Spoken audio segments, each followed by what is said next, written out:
안녕하십니까. 스탁과 스토리, 수다가 있는 수요일 김기수의 돌직구타임 M10W 김기수입니다. 인사드리겠습니다. 자, 시장이 이제 박스권 흐름으로 지루한 양상을 보여주고 있습니다. 그런데 그 속에서 시장이 박스권이라는 건 나름대로 어떤 특정 섹터는 많이 오르고 특정 섹터는 많이 떨어지는 흐름을 보여주고 있죠. 자, 이제 우리가 이제 시장에 특히 여러분들이 방송을 많이 시청하시다 보시면 시장에 낙폭과대 종목이 많다 이런 이야기를 많이 듣습니다. 자, 한번 보도록 하죠. 자, 어제까지 제가 이제 원고를 어젯밤에 마감을 하기 때문에 코스피가 어제까지 올해 들어서 8.4%, 오늘 뭐 0.9% 정도 올랐으니까 9% 정도 올랐죠. 그리고 코스닥이 어제까지 5.5%, 오늘 1% 정도 올랐으니까 6.5%. 그러면 양시장은 올해 양봉이죠. 그죠? 평균적으로 약 7% 정도 오른 겁니다. 그죠? 우여곡절이 많았지만 시장에 7% 시장 지수가 올라 있는 상태예요. 코스피 지수나 코스닥 지수가 낙폭과대가 아닌데 종목이 섹터가 낙폭과대 종목이 어디 있습니까? 그죠? 시장에는 낙폭과대 종목이 없이 그죠? 그 섹터와 그리고 그 종목이 처해 있는 실적과 환경 이런 부분에 따라서 주가가 움직이는 거죠. 자, 그런 가운데에서 주가 한번 보도록 합니다. 자, 제가 특정 종목 이름은 언급하지 않겠습니다. 2023년 7월 26일 날 30만 1,900원까지 올라갔던 주식이 어제까지 그죠? 하락을 하면서 4만 1,350원 내려왔습니다. 그죠? 그러니까 30만 원 하던 주식이 4만 원까지 내려왔어요. 2년 만에. 그죠? 그런데 아직도 시총이 5조 6천억입니다. 자, 그러면 많이 떨어졌다고 30만 원이 4만 원 됐다고 싼 거냐? 이걸 확인해야 될 거 아니에요. 그죠? 자, 2023년에 저렇게 상승할 때는 그죠? 매출액이 전년도보다 30% 이상 상승을 하고 영업이익이 상승을 했는데 그죠? 영업이익도 떨어졌네요. 결국은 그죠? 2024년에는 적자가 나고 매출도 반토막이 났습니다. 그러니까 성장에 이상이 생기면서 주가가 하락한 거예요. 그죠? 그러니까 매출도 감소하고 영업이익도 감소하니까 주가가 떨어지는 것이 당연하지 않습니까? 이건 낙폭과대가 아닌 거죠. 자, 반대로 보도록 하겠습니다. 그죠? 2023년에 그죠? 6만 7천 원에서 2025년에 90만 원까지 급등을 했습니다. 그죠? 그런데 이 종목은 매출액이 2023년에 7조에서 지금 2024년에 11조, 영업이익이 6천억에서 2024년에 1조 7천억, 그러니까 3배 가까이 영업이익이 늘었습니다. 그러니까 주가가 뭐예요? 올라가는 거예요. 그죠? 그러니까 기본적으로 시장에 있어서 종합주가지수가 낙폭이 심하지 않은데 낙폭과대는 없다. 결국은 그 기업의 매출, 영업이익, 성장성 이 흐름 속에서 시장에 따라서 종목이 흘러가는 겁니다. 자, 가장 중요한 거죠. 뭐냐? 시장에 있어서는 그죠? 시장에 있어서는 주식의 가격을 보는 것이 아니라 가치를 보고 결정을 해야 된다라는 말씀을 드립니다. 잠시 후에 본격적으로 돌직구 타임을 시작하도록 하겠습니다.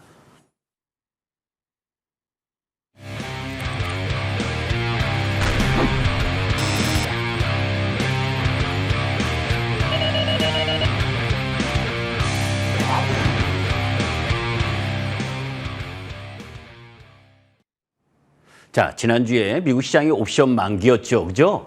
그런 지난주에 여러분들께 수요일 날 미중 합의 등 호재는 거진 다 나왔다. 그죠? 그렇기 때문에 당분간 시장이 지루한 흐름을 보일 가능성이 높다는 이야기를 설명드렸었습니다. 그런 가운데에서 지난주까지 이 트럼프가 중동 외교 열심히 했죠. 열심히 해가지고 그죠? 2조 5천억 불 세 나라 그죠?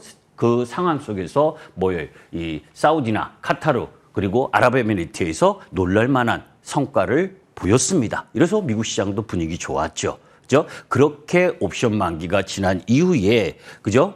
무디스가 108년 만에 신용 등급을 강등했습니다.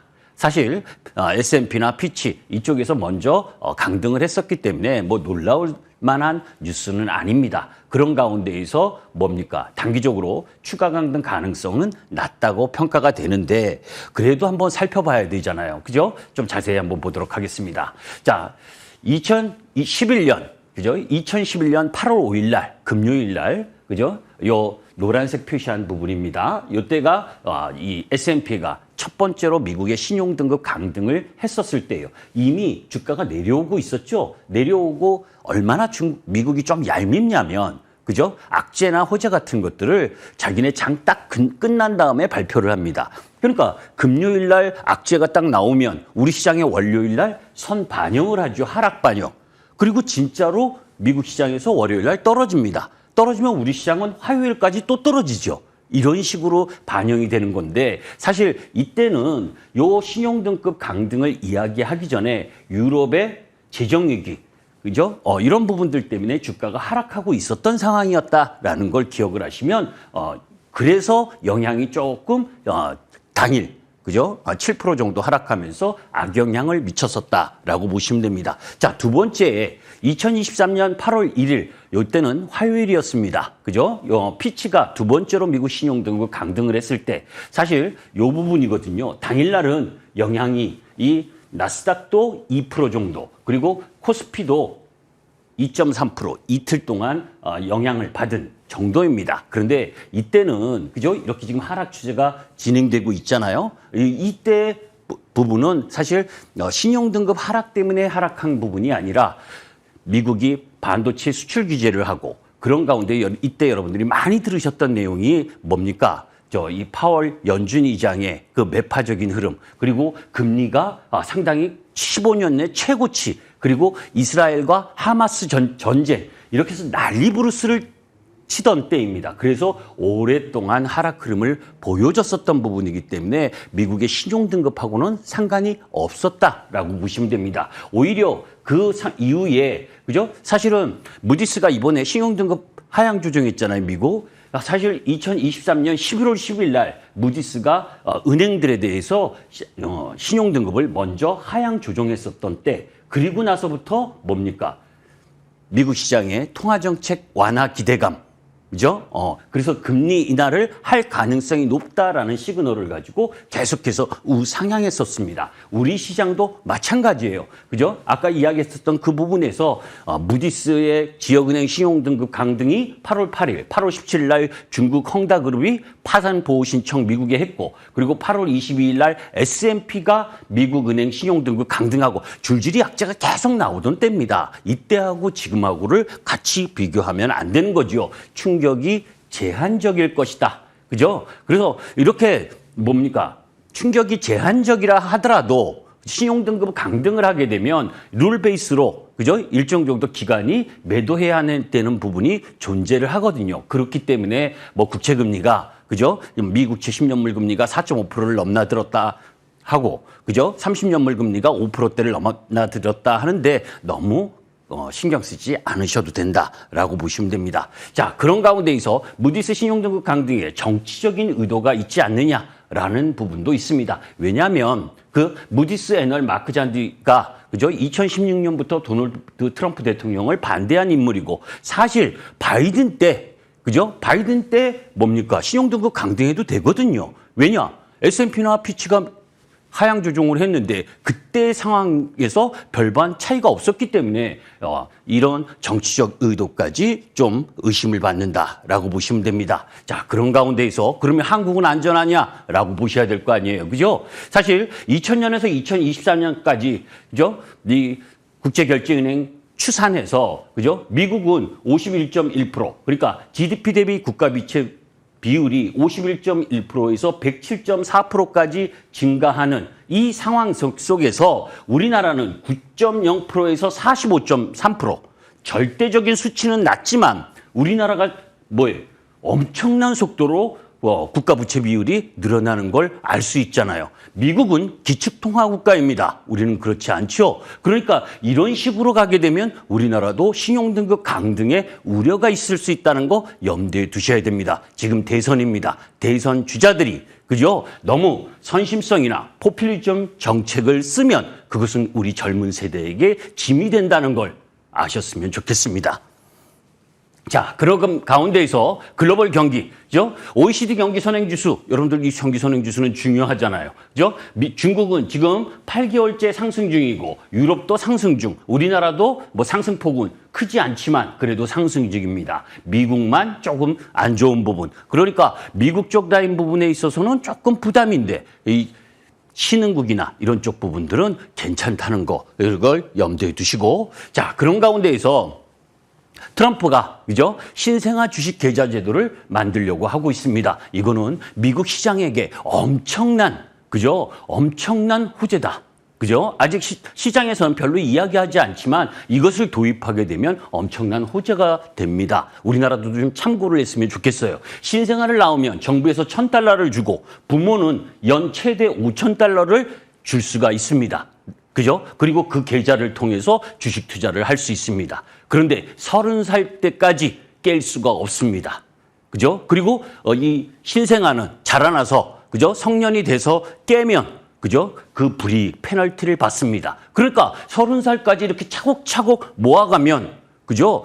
이 신생아에서 이 30살까지 엄청난 자산을 갖고 갈 수가 있잖아요. 이런 부분들 우리나라도 사실 군대에서 40만 원 정도인가 그죠? 그래서 월 적금을 붓게 되면 그거에 상응하는 그죠? 국가에서 일정 정도 그 비례해서 목돈을 마련하게 주죠. 그런데 우리나라 정책은 그죠? 너무 짧은 기간 동안에 그리고 중간에 해제를 해도 그 페널티가 약하다. 오히려 길게 하면서 뭐 지원해주고 그런 가운데에서 중간에 해제하면 페널티를 세게 하는 그런 부분이 필요하지 않느냐. 요 반면교사고 이런 부분이 미국 시장에 활성화가 된다면 미국 주식시장에 있어서는 수급적으로 상당히 도움이 될 수 있는 제도다라고 보시면 됩니다. 자, 그런 가운데에서 미국의 화훼 수출 규제 모든 나라는 사용하지 못하게 했잖아요. 그죠? 그런데 중국이 반발하고 있습니다. 불안한 관세 휴전이다. 그죠? 거기서 지금 인도하고 협상을 하고 있고 그리고 우리나라도 오늘부터 본격적으로 어제 방미를 해서 협상에 나아가고 있죠. 그런데 그 속에서 얼마만큼 성과를 얻을지 조급한 마음으로 지켜볼 필요는 없습니다. 왜냐하면 이런 협상은 쉽게 끝나지는 않을 거 아닙니까? 그죠? 자, 그런 가운데에서 1분기 실적이 종료가 됐습니다. 전체적으로 보게 되면 양호한 실적을 보였어요. 컨센서스 상회 비율이 50%고 하회 비율 50%.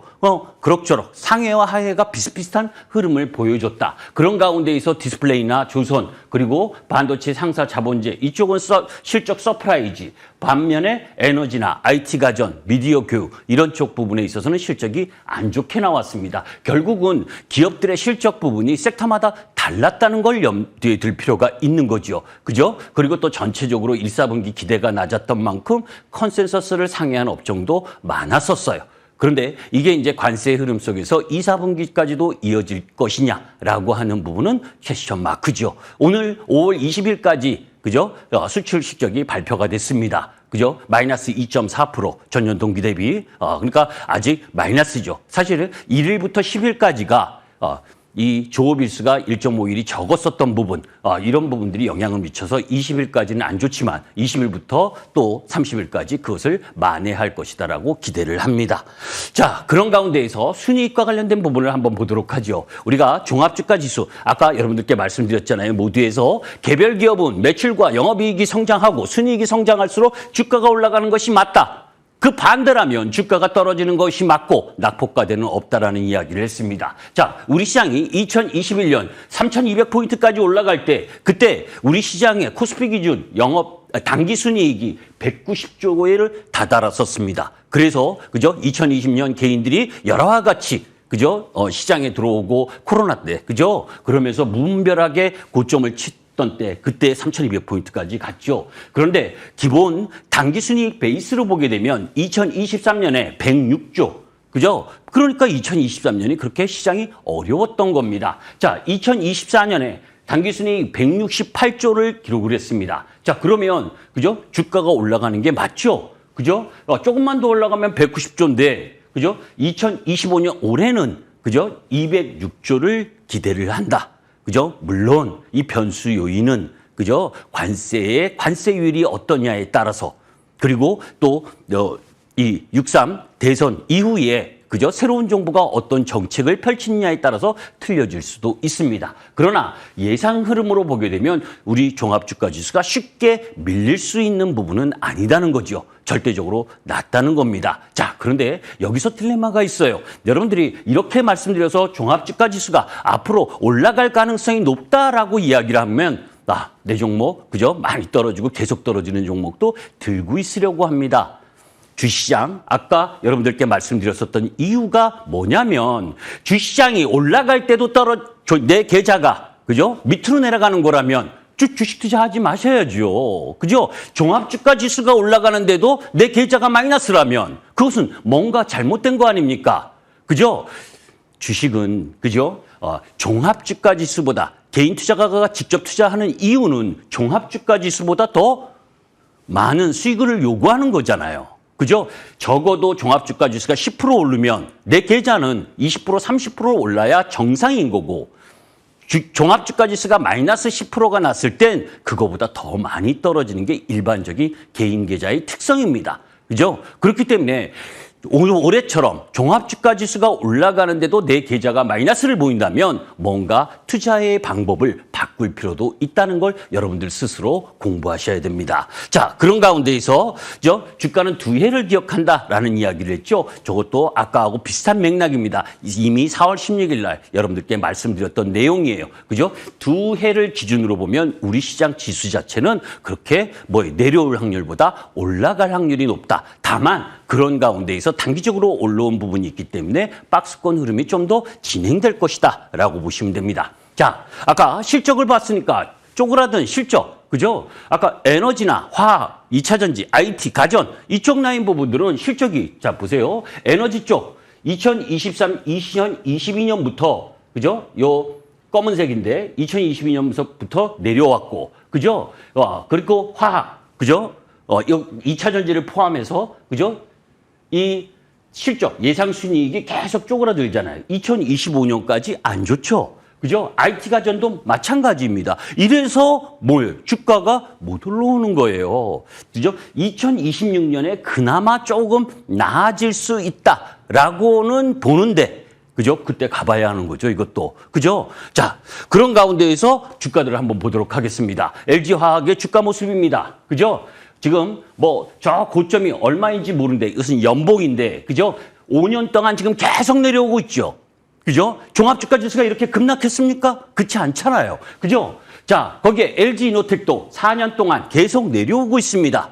그죠? 4년을 이렇게 내려오고 종목을 중장기 투자한다는 건 그 종목의 매출과 영업이익이 성장할 때만 들고 있으라는 이야기인 겁니다. 자, 나토 미 국무부 장관이 또 한 번 주장했죠. 5월 17일 날 국방비 GDP 5%로 인상을 해라. 그죠? 그런 가운데에서 지난번에 이야기했었던 방산주, 자, K방산 주가들을 보도록 하겠습니다. 하나 에어로스페이스, 올해도 150% 상승을 했습니다. 연봉입니다. 그죠? 4년 연속 이렇게 상승을 하고 있어요. 지금 이 종목을 사라 말라의 부분이 아닙니다, 여러분들. 제가 재작년부터 계속 나오면 방산, 조선, 화장품, 삼양식품, 그죠? 파마리서치 이런 유형의 종목뿐만 계속 공부하고 이야기하잖아요. 그죠? 그 이유가 뭡니까? 그게 추세고 그게 그 섹터 종목 부분이 가는 거니까. 현대로템도 마찬가지입니다. 연봉입니다. 연봉. 그죠? 자, 그런 가운데에서 미국 2037년까지 선박 최대 448조를 발주할 것이다. 그죠? 한국경제협의회에서 이야기를 하고 있습니다. 전략 상승대부터 시작을 해서 LNG 운반선, 조선 쪽 많이 올랐죠. 많이 올라서 지금 쉬고 있는 중입니다. 그죠? 그런 가운데에서 자, 조선주가 가장 화려한 시세를 냈었을 때는 2003년, 그죠? 2003년에서 2007년까지 중국이 인프라 투자를 할 때 가장 날랐었죠. 그죠? 삼성중공업, 현대중공업. 그때 날랐었던 섹터가 조선철강건설, 기계지주화. 그죠? 그 섹터 부분이 모멘텀을 가지고 황창 올랐었을 때 그때의 PER 17배였습니다. 그죠? 지금 PER이 18배. 이렇게 이야기를 하면 그때보다 너무 높은 평가를 받고 있는 거 아니냐? 예, 높은 평가 받고 있는 거 맞습니다. 그러면 그때 부분하고 지금 올해 영업이익을 봐야 되는 거죠. 그죠? 올해 이 조선업종의 예상 영업이익이 연초에 6조에서 8조, 내년은 8조에서 10조로 올라갑니다. 영업이익이 계속 성장을 하면 이 높은 퍼에 대해서 정당성을 부과할 수가 있는 거죠. 자, 그래서 조선주의 한번 보도록 하겠습니다. 하나오션, 그죠? 지금 연봉입니다. 그죠? 날아가고 있죠. 그죠? 그러다가 지금 일봉으로는 지금 기간 조정.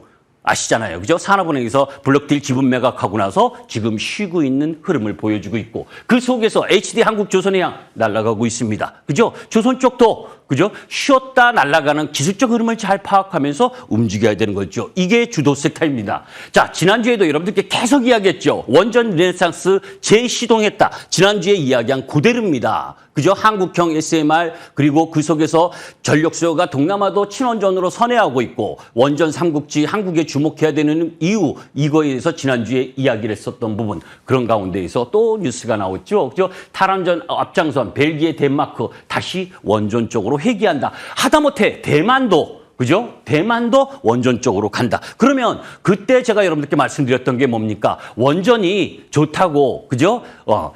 한계점, 원전 관련주에 못 오른 주식, 그걸 하는 것이 아니다. SMR과 그리고 그 속에서 가스터빈, 그 흐름 부분을 함께 갖고 가고 있는 핵심 주도주, 그게 뭡니까? 그죠? 그게 뭐예요? 두산 에너빌리티하고, 그죠? 두산 에너빌리티가 올해, 그죠? 17,000서부터 39,500원까지 약 120% 올랐죠. 그죠? 그리고 BHI도 마찬가지고, 원전을 시공하는 현대건설, 그죠? 이게 주 흐름을 보여줬잖아요. 자, 그 4월 16일 날 외국인 관광객이 증가한다라고 하면서 여러분들께 말씀드렸죠. 외국인 관광객이 오면 어디로 가느냐? 옛날같이 백화점 가고 관광지 막 돌아다니지 않는다. 그죠? 카지노, 파라다이스와 롯데 관광개발을 간다. 그죠? 이건 일본 모습입니다. 자, 그런 간데 KBT 다시 한번 여러분들 복귀해 보세요. 작년에 화장품 수출의 사상첫 100억 돌파, 그리고 2024년 중소기업 수출 품목 1위 화장품, 그런 가운데에서 한국 화장품의 수출 성장세가 각 나라들을 일본이나 싱가포르는 마이너스를 보이고 있는데 우리나라 한국은 20%, 그것이 계속해서 연장되는 흐름이고 수출 미국, 프랑스 치고 프랑스를 제치고 미국 내 화장품 수입 1위에 등극한 KBT, 그죠? 그런 가운데에서 전체적인 마켓도 한국이 프랑스를 따라가고 있는 상황. 그런 가운데 이커머스에서 KBT 매출이 기초 제품에 집중하면서 실적으로 보여주고 있고 KBT 열풍을 주도하는 것은 인디 브랜드다. 그죠? 그 인디 브랜드의 주력 부분들이 누구냐? 그죠? APR. 그죠? APR의 주가 모습입니다. 그리고 K소비재 중에 삼양식품. 그죠? 연봉입니다.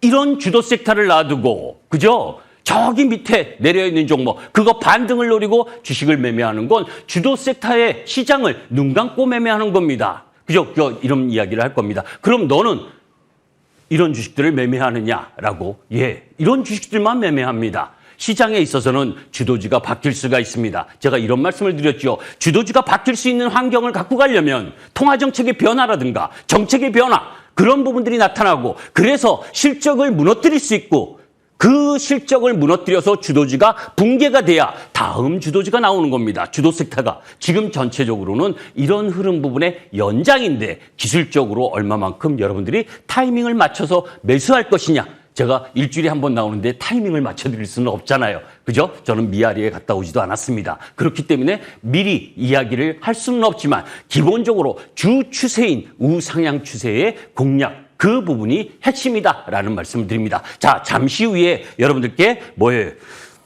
6시부터 그죠? 섹터 순환매라는 오해와 진실. 참 말들 많죠. 그죠? 많이 떨어지면 순환매 기다리세요. 그 오해와 진실에 대해서 여러분들 말씀드릴게요. 방송을 시청하시는 거, 그리고 누군가에게 코치를 받는 거, 위로받으려고 하지 마십시오. 주식은 위로받는다고 주가가 오른다면 매일 위로하고 기도하겠습니다. 주식은 냉정해야 되고 그 냉정은 결국 공부에서 나타나는 겁니다. 잠시 후에 함께 공부하겠습니다. 감사합니다. 김기수였습니다.